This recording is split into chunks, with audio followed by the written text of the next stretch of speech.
Hello everyone, welcome to the Arya physical academy. आप सबका फिर से दी आर्या फिजिकल एकेडमी में स्वागत है। तो लास्ट क्लास में जहां तक मुझे याद है हमने कंपोनेंट्स ऑफ फिजिकल फिटनेस के बारे में पढ़ा था। आई होप आप सबको समझ आया होगा, क्योंकि मैंने 100% दिया था कि आपको समझ आए। इसीलिए मैंने हिंदी, इंग्लिश, उर्दू तीनों में ट्रांसलेट करके आपको समझाने की कोशिश किया था। तो चलिए आगे बढ़ते हैं आज के टॉपिक की ओर। आगे बढ़ने से पहले प्लीज़ मेरे चैनल को लाइक करें, शेयर करें, सब्सक्राइब करें और जितना हो सके आगे फॉरवर्ड करने की कोशिश करें। तो आज का हमारा टॉपिक है कंपोनेंट्स ऑफ फिजिकल वेलनेस, और इसके बाद हमारा इस यूनिट का लास्ट टॉपिक रहने वाला है components of health related fitness. इसके बाद हमारा जो चैप्टर है वो टोटली फिनिश है। इसके बाद नेक्स्ट चैप्टर हम योगा की ओर चले जाएंगे। तो देखिए, अभी हम पढ़ते हैं कंपोनेंट्स ऑफ फिजिकल वेलनेस। तो चलिए आगे बढ़ते हैं। कंपोनेंट्स ऑफ फिजिकल वेलनेस, तो हम कंपोनेंट्स देखते हैं फिजिकल वेलनेस के। तो यार, हमने वेलनेस से क्या सीखा था आप सबको मालूम होगा, क्योंकि हमने पहले से ही वेलनेस के बारे में डिस्कशन किया है। तो चलिए फिर एक बार देखते हैं क्या होता है वेलनेस। वेलनेस ये होता है कि हमको हमारी बॉडी जो है उसको हेल्दी रखना है। दैट मीन्स हमको हमारी फिजिकल बॉडी के ऊपर ध्यान देना है और जॉगिंग करेंगे, स्विमिंग करेंगे या मेडिटेशन करेंगे या फिर एक अच्छी टाइम बिताएंगे अच्छी साफ एयर में। तो ये सब हमारी बॉडी के लिए अच्छी है। फिजिकली हमारी बॉडी की इम्प्रूवमेंट है और ज्यादा से ज्यादा अच्छी रहेगी। तो ये सब इम्पोर्टेंट कंपोनेंट है इसका। वेलनेस देखिए और आप समझिए, मतलब आप बीमार नहीं है, आप में कोई स्ट्रेस नहीं है, आप इन सब चीजों से दूर है। तो इसी तरीके से इन्वायरमेंटल हो गया, यानी अगर आप एक अच्छे इन्वायरमेंट में अपने आप को एडजस्ट करेंगे तो बहुत कुछ सीखने को मिलेगा, क्योंकि बहुत ज्यादा मेजर क्राइटेरिया प्ले करता है इन्वायरमेंट। अगर अच्छे इन्वायरमेंट में रहेंगे तो अच्छी चीजें सीखेंगे। अगर आप अच्छे इन्वायरमेंट में रहेंगे तो आप में कोई स्ट्रेस नहीं होगा, आप स्ट्रेस से दूर रहेंगे, यानी आप पोल्यूशन एरिया में नहीं रहेंगे या फिर कोई क्राउडेड एरिया में भी नहीं रहेंगे। अगर आप क्राउडेड एरिया जैसे चीजों में रहेंगे तो आपकी वो टेंशन जो है वो डे बाई डे डेवलप होता चला जाएगा। बहुत सारे स्ट्रेस जो है वो डेवलप हो सकता है, क्योंकि इन्वायरमेंट जो है बहुत ज्यादा इंपॉर्टेंट रोल प्ले करता है। समझ आया होगा आप सबको। तो सेम इसी तरीके से है सोशल। दैट मीन्स आपकी अपने सोसाइटी में लोगों के साथ कैसी कनेक्टिविटी है, आप लोगों के सपोर्ट करते हो सब चीजों में या फिर लोग आपके सपोर्ट करते हैं। इसका मतलब हो गया आपकी कम्युनिकेशन स्किल जो है वो बहुत अच्छा है। तो ये सब इन सब चीजों में हो गया। तो इसी तरीके से ऑक्यूपेशनल हो गया। देखिए, आप जो है वो जॉब कर रहे हैं, यानी नौकरी कर रहे हैं। एक दिन आपके बॉस ने आपको डांट लिया।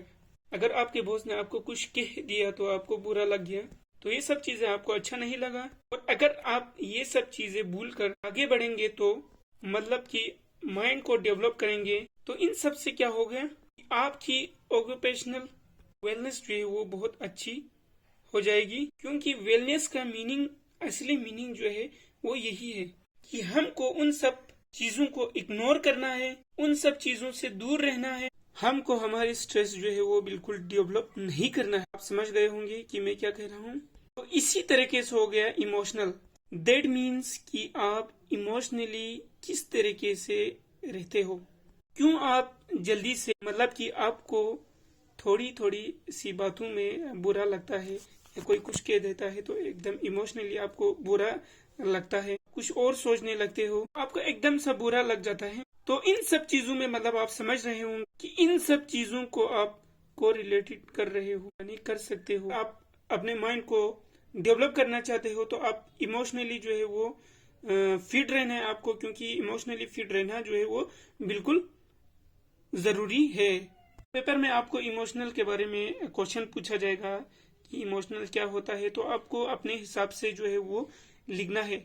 अपने हिसाब से लिखने की कोशिश करना है। क्वेश्चन जैसे भी हो आपको खुद से लिखने की कोशिश करना है। अगर आप खुद से लिखेंगे, ठीक से पढ़ेंगे तो आपको बहुत अच्छे अच्छे नंबर जो है वो मिल सकते हैं, है ना। तो खुद से मेहनत करना है, खुद से पढ़ना है, खुद से लिखना है। बस आपको समझाने की कोशिश कर रहा हूँ, ठीक है ना। तो चलिए आगे बढ़ते हैं स्पिरिचुअल, मतलब कि आप अपने अंतरात्मा को अच्छे से सही से रख रहे हैं या नहीं रख रहे हैं, मतलब कि इनर पीस है कि नहीं है आपके अंदर, और आप इसको कैसे अचीव कर सकते हो। तो आप मतलब मेडिटेशन थॉट अचीव कर सकते हैं ना, या कोई प्रेयर के थॉट, जैसे कि रिलीजियस प्रेयर होती है ना, हम मंदिर जाते हैं, मस्जिद जाते हैं, गुरुद्वारा एक्सेट्रा बहुत सारी चीजों में जाते हैं, तो हमको बहुत अच्छा लगता है। तो इन सब को हम क्या कहते हैं, स्पिरिचुअल।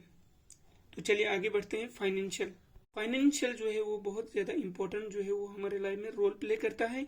देखिए, अगर आपके पास कहीं बार जो है वो पैसे नहीं होते हैं, आप सोच रहे होंगे कि मुझे यहाँ से वहां तक जाना है, यानी मुझे कुछ कमाई करना है अपने लाइफ को अच्छे से निकालने के लिए। तो फाइनेंशियल प्रॉब्लम से दूर रहने के लिए आपको फाइनेंशियल वेलनेस में आप ये करिएगा कि आप अपने फ्यूचर फाइनेंस सिचुएशन पहले से ही समझ कर रखिए, जिससे बाद में आपको कोई भी प्रॉब्लम ना हो और आपकी सेविंग जो है वो बचे रहे।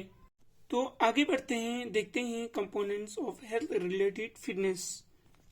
तो कंपोनेंट रिलेटेड फिटनेस जो है वो लगभग 5 तरह के होते हैं। पहला है कार्डियोवास्कुलर इंड्योरेंस, सेकंड है मस्क्यूलर इंड्योरेंस, थर्ड है मस्क्यूलर स्ट्रेंथ, एंड फोर्थ है फ्लेक्सिबिलिटी, और लास्ट में है बॉडी पोजिशन। देखिए कार्डियोवास्कुलर डिजीज। सो कार्डियोवास्कुलर सिस्टम में हम समझने की कोशिश करेंगे कि जैसे हमारा हार्ट हो गया, लंग्स हो गए, ब्लड वेसल्स हो गए, में ना रेगुलरली सप्लाई होना चाहिए। तो सप्लाई होना चाहिए ऑक्सीजन का, और न्यूट्रिएंट जो है वो वहाँ पे पहुँचना चाहिए। सही तरीके से न्यूट्रिएंट्स जाना बहुत जरूरी है, जिससे कि आपकी बॉडी अच्छे से वर्क कर पाए, क्योंकि कार्डियोवास्कुलर से ही पूरी बॉडी वर्क करती है। कार्डियोवास्कुलर से हार्ट हो गया, लंग्स हो गया, हमारे जितने भी आर्टरीज होती है, वीन्स होती है, इन सब का वर्किंग जो है वो बहुत जरूरी है अच्छी सी लाइफ जीने के लिए। इसको हम कैसे इम्प्रूव करना है, कैसे इम्प्रूव कर सकते हैं। तो जैसे देखिए, जॉगिंग करिएगा, स्विमिंग करिएगा, रनिंग करिएगा, जंपिंग करिएगा, एरोबिक्स करिएगा। इससे हम अपने कार्डियोवास्कुलर इंड्योरेंस जो है वो बढ़ा सकते हैं। तो सेम इसी तरीके से हो गया हमारा मस्क्यूलर जो इंड्योरेंस। मस्क्यूलर इंड्योरेंस का बात करेंगे तो ये भी एक इम्पोर्टेंट मेजर रोल प्ले करता है कि देखिए, मसल से ही हमारे जो भी काम होता है वो सब करता है। जैसे कि हम सामान किसी चीज को उठाते हैं, कहीं भी रख लेते हैं, तो मसल पे जो है वो रेजिस्टेंस के अगेंस्ट एग्जर्ट करता है फोर्स को।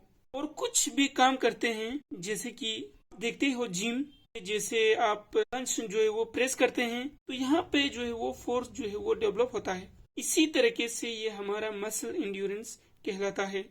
तो ये हो गया मसल इंड्योरेंस। तो चलिए आगे बढ़ते हैं। Muscle strength. मसल स्ट्रेंथ की आप देखिए, अपने जिम में जल्दी से वेट ज्यादा तो उठा लिया, लेकिन उसके बाद आपके पास स्ट्रेंथ है, आप और भी एक्सरसाइज कर लेते हो। ये सब चीजें जो है वो मसल स्ट्रेंथ में होता है। सेम इसी तरीके से होगी फ्लेक्सिबिलिटी। तो चलिए फ्लेक्सिबिलिटी के बारे में हमने पहले भी पढ़ा था, आई होप आपको समझ आया होगा। तो देखिए, फ्लेक्सिबिलिटी दैट मीन आपकी मसल और ज्वाइंट जो फुल रेंज ऑफ मोशन में मूव कर सकते हैं, उसी को हम फ्लेक्सिबिलिटी कहते हैं। और लास्ट है हमारा बॉडी कंपोजिशन। इसका मतलब है लाइन बॉडी है, जिससे हमारी कोई भी फैट जो है वो स्टोर ना हो, तो उसी को हम बॉडी कंपोजिशन कहते हैं। वीडियो में बने रहने के लिए थैंक यू सो मच, और जितना हो सके आप खुद से पढ़ने की कोशिश करें। अभी तक मैंने जो भी पढ़ा है, अगर आपको समझ नहीं आया तो आप मुझे टेक्स्ट मैसेज कर सकते हो, व्हाट्सएप पे मैसेज कर सकते हो, कमेंट कर सकते हो। जितना हो सके मैं कोशिश करूंगा कि आपको अच्छे से जो है वो समझाने की कोशिश करूं। तो थैंक यू सो मच। इस चैनल को लाइक करें, शेयर करें, सब्सक्राइब करें। जय हिंद।